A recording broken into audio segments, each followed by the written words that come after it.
Au sommaire aujourd'hui de SCO News, 2 volets.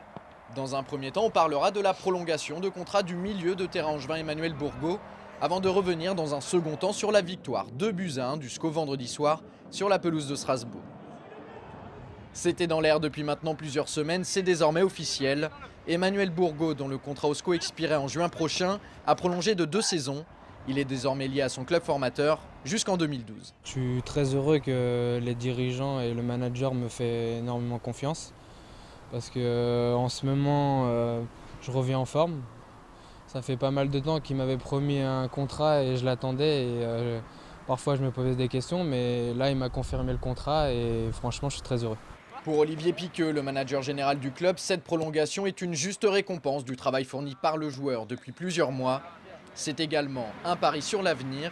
Pour rappel, Emmanuel Bourgault n'a que 22 ans. Manu est un joueur qui est issu de notre formation et donc ça nous paraissait important qu'il continue à progresser chez nous.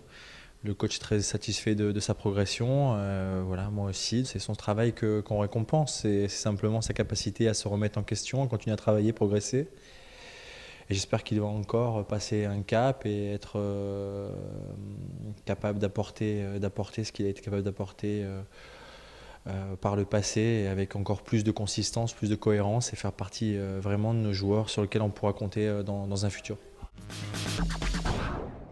La performance est à la hauteur du défi qui attendait les hommes de Jean-Louis Garcia. Vendredi soir, les Angevins ont réalisé un petit exploit en s'imposant 2-1 contre le Racing Club de Strasbourg. À Strasbourg, les Alsaciens étaient invaincus en championnat au stade de la Méno depuis le 6 novembre dernier. Effectivement, un excellent résultat, très probant, donc, contre une équipe qui avait ses meilleurs stats à domicile. Leurs 7 victoires depuis le début de saison avaient été obtenues à la Méno, donc ils étaient invaincus en 2010. Donc être capable de s'imposer à ce moment-là contre eux est une belle performance. Autre satisfaction de la soirée pour le technicien angevin, les coups de pied arrêtés. C'est dans ce domaine que ces hommes ont fait la différence face aux Alsaciens.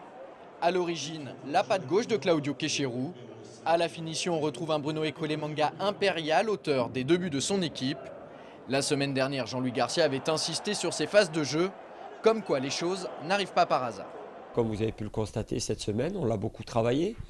Ça faisait partie de nos séances de mercredi, de jeudi. Voilà, le travail porte ses fruits. On sait pourquoi on a fait venir Claudio. Pas que pour les coups de pied arrêtés, parce qu'on se rend compte de l'influence qu'il a sur le jeu aux côtés d'Anthony. Il n'y a qu'à voir les stats depuis qu'il est là, en termes de points. Et puis effectivement, on savait que dans des matchs où on ne se crée pas trop d'occasions, les coups de pied arrêtés sont une arme redoutable. Voilà, là c'est une corde supplémentaire à notre arc et j'espère qu'on va pouvoir en profiter. Au classement, les SCOistes effectuent une bonne opération. Ils sont désormais 5e à 5 longueurs du podium après le match nul d'hier soir entre Laval et Metz. Pour autant, ils gardent les pieds sur terre. On est 5e, c'est bien, mais bon, il reste 11 journées, donc on verra bien, ce qui se passera. Mais bon, ça ne sert à rien de s'enflammer par rapport à ce classement.